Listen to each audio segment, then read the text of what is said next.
My name is Lauren Carter, and this is the beginning of a story I never thought I would tell out loud. When people saw our small white house on the edge of Columbus, Ohio, they often said it looked peaceful, like the kind of place where a loving family might gather around a warm fire in winter or share breakfast on a sunny porch. But looks can lie, and in my house, kindness was something I learned from strangers more than from the people living under the same roof as me. I was not seen as a daughter there. I was the person who kept everything moving, the one who cleaned, cooked, and obeyed. And somehow I accepted it for far too long. I remember mornings when I woke before anyone else. The sun would barely be touching the curtains, but my mother, Diane, would already be shouting for me from the kitchen. She had a sharp voice that cut through walls. "Lauren, wash the dishes. And make sure you clean the counters this time." My father, Richard, was usually half asleep in the living room, his feet stretched out while the TV played some old sports show. He would snap his fingers and yell, "Bring me my coffee, Lauren. Hurry up." I never heard him say, "Please." Not even once. And then there was my older sister, Melissa, who acted like she was a queen living among servants. She sat on the couch scrolling through her phone while I swept the floor around her feet, and she never looked up, not even to say thank you. Everyone thought Melissa was perfect. She had shiny hair, perfect clothes, and a confidence that came from years of being told she could do no wrong. But on the inside, if anyone ever bothered to look, she was spoiled, selfish, and cruel. My parents adore her, and they treated me like I was lucky to live in that house at all. Some nights I lay in bed thinking about why they treated me this way, and I always came to the same answer.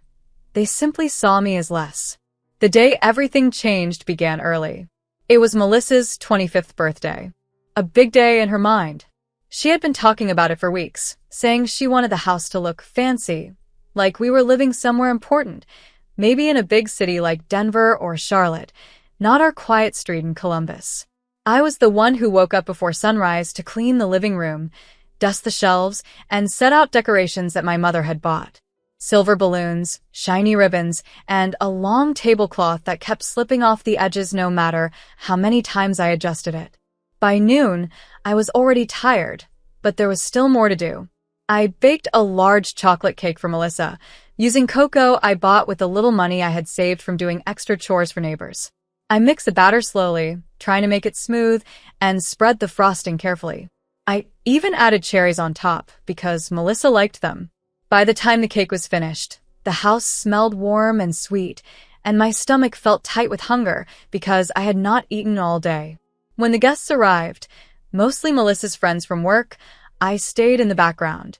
I carried plates, filled glasses, and cleaned the kitchen again after everyone rushed outside to take pictures in the backyard. The house was loud with laughter and fake compliments. I stayed inside because it was quieter and because no one would miss me. Then I saw the cake. It sat on the counter glowing, under the kitchen light. The frosting looked smooth like silk, and the cherries were bright, almost shining. I stood there for a moment, listening to the laughter outside, feeling the emptiness in my stomach twist. I had baked the cake. I had done everything for this party, and I had eaten nothing. I told myself just one tiny bite, one little piece from the back. No one will ever notice. My hand shook a little as I cut a small slice. I put it in my mouth, and for the first time that day, I tasted something good, sweet and soft. It felt like a small moment of comfort that I had given myself. But then I heard footsteps behind me. I turned, and there was Melissa. She looked at the cake first, then at me. Her face changed instantly. Her eyebrows lowered, and her lips pressed into a thin, angry line. She walked closer, staring at the missing piece.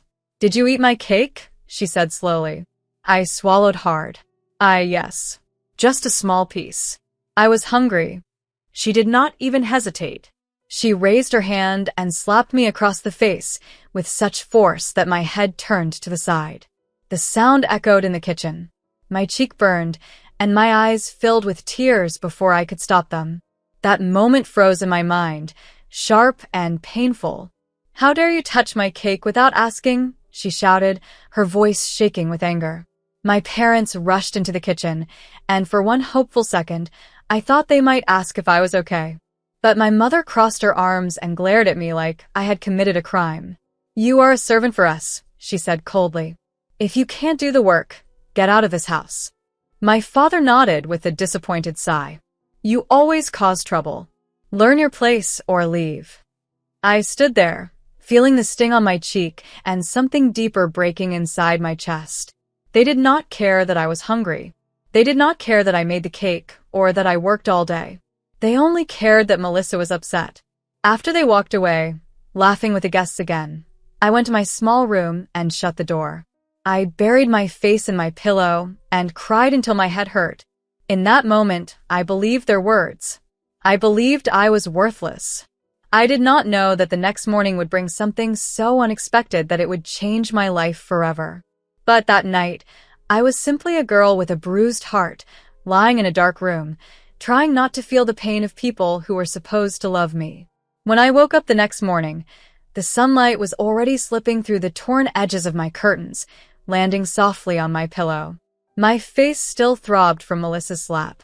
I touched my cheek gently, feeling the dull ache beneath my fingertips. My eyes were swollen from hours of crying, and when I looked at myself in the small cracked mirror hanging on my wall, I didn't see the weak, powerless girl my family believed me to be. Instead, I saw someone exhausted, yes, but also someone who deserved a chance at a better life. That thought sat quietly inside me, like a secret waiting to grow. But the house did not care about my pain. It woke with noise and demands, just as it always did. My mother knocked sharply on my door before I even had the chance to get dressed. "Get up," she said, not bothering to wait for a reply. "The guests left a mess last night. You need to clean the whole downstairs." Her tone made something inside me curl into itself. I wanted to shout, "I am not your maid," but the words stayed stuck in my throat. I pulled on my jeans and a plain shirt, tied my hair back, and stepped out of my room. Melissa was already awake, sprawled on the couch with a blanket around her shoulders, scrolling through her phone like she hadn't slapped her sister across the face just hours before. She laughed at something on the screen, light, carefree, as if kindness had never been part of her structure. I avoided looking at her and instead focused on the stack of plates, cups, and napkins scattered across the living room. The floor was sticky with spilled soda. Wrappers lay everywhere. I began to clean one piece at a time. For 2 hours, I worked silently. I wiped the counters, scrubbed the stains, and gathered the trash without a single word of thanks. When I passed by my mother, she only glanced at me to say, "Make sure you mop when you're done. And don't leave streaks." My father sat in the recliner reading a newspaper, pretending not to see the weight of the chores he placed on me. Around noon, he reached into his wallet and handed me a $10 bill. "Go to the store," he said. "Buy bread and milk. And don't waste money." His eyes were cold and flat, like the idea of giving me $10 for food was already too generous. I nodded, even though inside I felt a wave of tired anger rising. I tucked the bill into my pocket and stepped outside. The air was cool and smelled faintly of early spring. For the first time in days, I took a deep breath and let it fill my lungs completely. Being outside felt like freedom, even if it was only temporary. As I walked down the street, I let my mind drift. I imagined myself walking somewhere completely different, maybe through a busy corner of Boston, where people didn't know my name, or along the rainy sidewalks of Seattle, where I could disappear into a crowd of strangers who didn't expect me to serve them. I imagined myself starting over, with no one calling me a servant or reminding me of my place. Then I reached the grocery store, but something else caught my attention before I went in. Beside the store was a tiny lottery shop I had passed 1,000 times in my life. It had bright neon signs and posters in the window bragging about past winners. I had never once stepped inside. But on this particular day, something made me stop. The large sign in the window read, "Jackpot, $5 million. $5 million. The number sat there like it belonged in someone else's world, a world where people had choices, where life wasn't a chain around their ankle. I stood on the sidewalk for a moment, touching the $10 bill in my pocket. Inside the grocery store, The bread and milk would cost around $6. Buying a lottery ticket would leave me with just enough money to follow my father's order. It wouldn't make a difference to him, but it might somehow make a difference to me. I felt a pulse of courage, soft but steady. What if I thought just once I'd choose something for myself? Something small, something simple, something that doesn't serve anyone but me? Before my fear could pull me back, I opened the door and stepped inside. The lottery shop smelled like old paper and warm dust. Behind the counter stood Mr. Harris, a man I recognized from the neighborhood. He was older, with kind eyes and a gray beard that looked soft like winter snow. He smiled when he saw me. "Good afternoon," he said. "What can I help you with today, young lady?" My heart beat like a drum in my chest. I want to buy a lottery ticket," I said quietly. He raised his eyebrows with a friendly grin. "Feeling lucky today?" "I'm feeling desperate," I admitted, and he chuckled softly. "Well," he said, "sometimes that's when good things happen." I handed him $4. He handed me a single ticket, long, thin, printed with a row of numbers that meant nothing yet. I folded it carefully and slipped it deep into my pocket, like it was something precious. After buying the bread and milk, I walked home, clutching the grocery bag with one hand and the hidden future with the other. No one noticed the missing $4. No one asked a question. They never did. That evening, after cleaning the kitchen again and clearing the dinner plates, I finally retreated to my room. My hands were tired, my back ached, but my heart felt strangely awake, like something inside me was beginning to turn, slowly but surely. I sat on my bed with the little radio my friend Chloe had given me years ago, the one I used when I needed to escape. The lottery numbers would be announced soon. I held the ticket tightly as the announcer's voice came through the static. He read the first number. It matched. Then the second. Matched again. Then the third. My heart thudded in my chest. Fourth. Fifth. Sixth. All matched.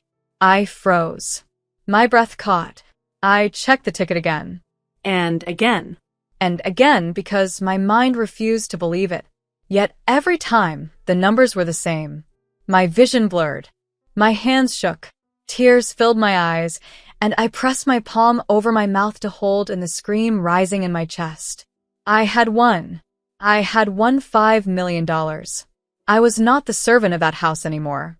I fell to my knees on the cold floor and whispered, "Thank you. God, thank you, thank you." For the first time in my life, I felt the world open in front of me. My future was finally, beautifully mine.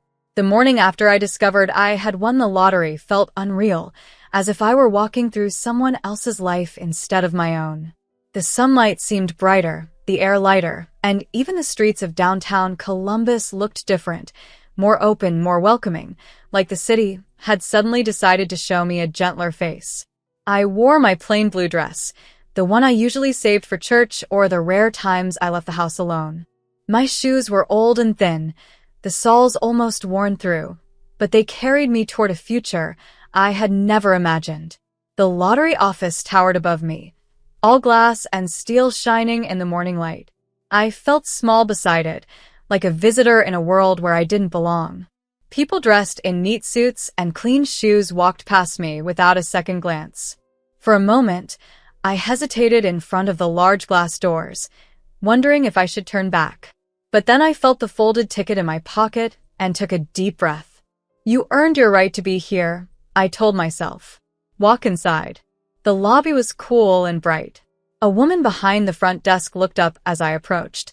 Her name tag read Angela Brooks, and she had warm brown eyes that softened when she saw how nervous I was. "Good morning," she said with a gentle smile. "How can I help you?" My voice came out quiet. "I think I might have a winning ticket." "Let me take a look," she said, holding out her hand. She typed the numbers into her computer. I watched her face closely. At first, she looked calm, but then her eyes widened and her mouth parted just slightly. When she looked up at me again, her expression was one of genuine surprise. "Miss Carter," she said slowly, "you understand this is a winning ticket, right? You have won $5 million. Hearing those words from someone else made everything real. My knees felt weak. I sat down in the nearest chair because my legs could no longer hold me upright. Angela called someone on the phone, and within minutes, a man in a navy suit came out to meet me. "Miss Carter," he asked kindly. "I'm Mr. Blake, one of the legal advisors here. Let's go to my office, and I will explain everything to you." His office was small but clean, with certificates on the wall and a plant near the window. He closed the door gently and sat across from me with a professional smile. "Congratulations," he said. "This is life-changing money. We want to make sure you understand your options." He walked me through every step: taxes, payment schedules, bank accounts, security tips, and legal protections. I listened carefully, my hands clasped in my lap. When he asked if I wanted the full amount immediately or in yearly payments, I thought of how quickly large money could disappear in the wrong hands. I chose yearly payments: steady, reliable, safe. When the paperwork was done, he helped me open a new bank account, one under my name only. That felt like power. My name, just mine, on something valuable. It was the first thing in my entire life that truly belonged to me. When I stepped out of the office, the city seemed brighter than it had when I entered. I tilted my head back and looked at the sky. It felt like a new beginning, full of open roads and choices. I even found myself imagining the places I had always dreamed of but never believed I would see. I picture myself walking along old European streets, maybe in Paris or Copenhagen, where people sat at outdoor cafes and read books in quiet corners. One day, I promised myself. One day, but only on my own terms. I took the bus home with the documents tucked inside my bag. My heart beat steadily, not with fear this time, but with strength. When I reached home, the house looked the same as always, tired, dull, and heavy with the kind of silence that had followed me my whole life. I went straight to my room and closed the door. The first thing I did was kneel beside my bed and pull out the small duffel bag I kept hidden in the closet. I began to pack: 2 pairs of jeans, a few shirts, my toothbrush, a cheap notebook, and the old photo of me and my friend Chloe from high school. My hands were steady. My decision was clear. But the world inside that house had its own way of discovering things quickly. By evening, as I folded the last of my clothes, my mother's voice filled the hallway, soft, almost sweet, like honey over ice. "Lauren, honey," she called. "Come to the living room for a moment." Honey. That was new. She had never called me that in my entire life. I walked into the living room slowly, already knowing something was wrong. My father sat upright on the couch, hands clasped, acting like a man rehearsing politeness. Melissa sat beside him, smiling in a stiff, uncomfortable way, like her face wasn't used to the shape of apology. My mother beamed at me. "We heard some good news," she said, her voice dripping with forced warmth. "You won some money, right?" My father nodded quickly. Yes. $5 million. That is wonderful, Lauren. Truly. We are proud of you." Proud. Hearing that word from them almost made me laugh out loud. These were the same people who called me a servant for eating a tiny piece of cake. The same people who watched me wash their dishes, scrub their floors, and work until my hands hurt. Now suddenly they were proud because I was valuable to them. Melissa shifted on the couch. "Hey, sis," she said in a voice too sweet to be real. "I'm sorry about, the other day. I was stressed. You know I love you." I stared at her. I remembered the anger in her eyes, the slap, the sting on my cheek, the humiliation. Love had never been part of her vocabulary, not toward me. My mother leaned forward eagerly. "Families should support each other, right? And now that you have money, we can all live better. Maybe you can help us pay off the house, buy a new car, fix things around here. We raised you. It's only fair." My father nodded firmly. "You can give us, say, $2 million. That should be enough." There it was. Their real faces. They didn't see me as a daughter. They saw me as a bank account. For the first time in my life, I felt calm instead of scared, strong instead of small. "No," I said plainly. Their smiles froze. "No," my mother repeated. "What do you mean, no?" "I mean I'm not giving you money," I said. "Not like this. You didn't care about me yesterday. You called me a servant. You told me to get out of this house. You only care now because I have dollars." My father's voice turned sharp. You ungrateful girl. We fed you, gave you a roof. You gave me work, not love, I said quietly. You made me feel like nothing in my own home. Melissa jumped to her feet. Oh, come on, Lauren. Don't be dramatic. Just help us out. You owe us. I stared at her hand. The hand that slapped me. I don't owe you anything, I said. Not my money. Not my life. I picked up my bag. My mother stood, suddenly panicked. Where are you going? You told me, I said, that if I couldn't do the work, I should get out of this house. I'm finally listening. I'm leaving. My father scoffed. You'll come crawling back when you realize you need us. I walked to the front door. My heartbeat was loud, but my hands did not shake. I turned the knob, stepped outside, and looked back one last time. I am not your servant, I said softly. Not anymore. Then I closed the door behind me, and for the first time in my life, I walked away free. I left Columbus on a quiet night that felt too calm for the kind of storm happening inside me. With my small duffel bag on my shoulder and the documents from the lottery office tucked safely inside, I boarded a bus heading south to Nashville, Tennessee. I chose Nashville because it was far enough to feel like a fresh page, but still close enough to remain in the familiar world of America. As the bus pulled away from the station, I looked out the window at the empty streets, the dim streetlights, and the fading shape of the only home I had ever known. I felt no sadness, only a strange sense of lightness, as if the weight I carried my whole life had slipped off my shoulders at last. The ride was long, but I stayed awake through most of it. Dark fields stretched on for miles, broken only by quiet towns and distant headlights. I pressed my forehead to the cold window and whispered to myself, this is the beginning.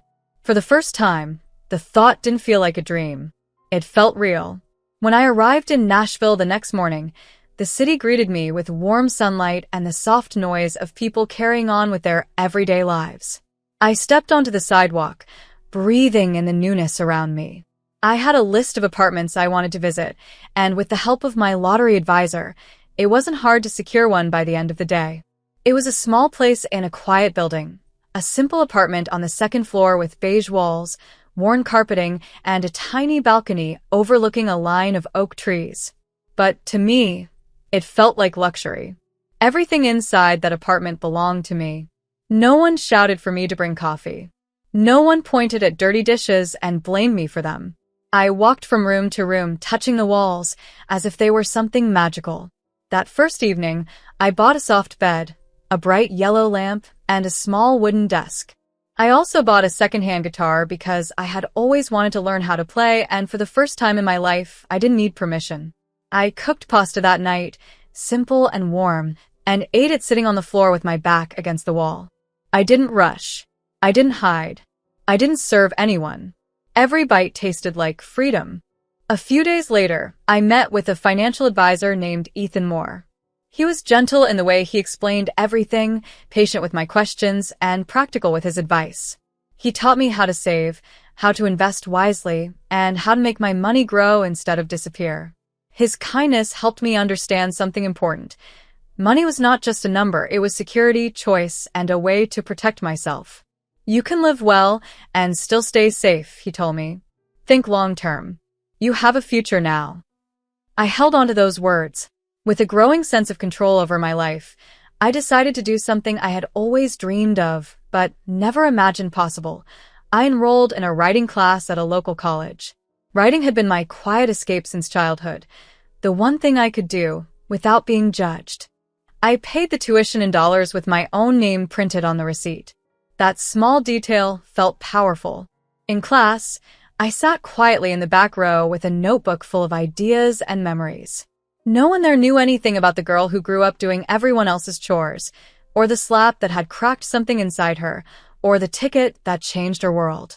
They only knew me as Lauren, the woman who listened carefully and wrote with a heavy heart. One day, my teacher, Professor Kelly, returned an essay I had written. She placed it on my desk gently and said, "You have a strong voice, Lauren. You should write your life story one day." The idea felt both frightening and freeing. But I took her words deeply into my heart. At night, I would sit on my little balcony or beside my window with a lamp glowing beside me. I looked at the city lights of Nashville, soft, scattered, alive, and I wrote about the girl I used to be. I wrote about the White House in Columbus, about the slap, about being treated like a servant, and about the moment everything turned. Each word felt like a stone removed from my chest. Around that time, messages from my family started to arrive. My mother wrote, "We're worried about you. Come home so we can talk." My father said, "You're still our daughter. We want things to be right again." Melissa wrote, "We can fix this. Just help us a little, okay? We need you." I read every message without replying. I didn't hate them, not anymore. But I didn't need them either. That difference felt like peace. I had spent so long searching for their approval that I had forgotten I didn't need it to build a life. Months passed, and my world expanded. I made new friends, people like Jenna, who loved music and taught me simple chords on the guitar, and Mark, who worked in a cozy bookstore and always recommended the best novels. We spent afternoons talking about dreams, travel, and the places we wanted to see in Europe someday.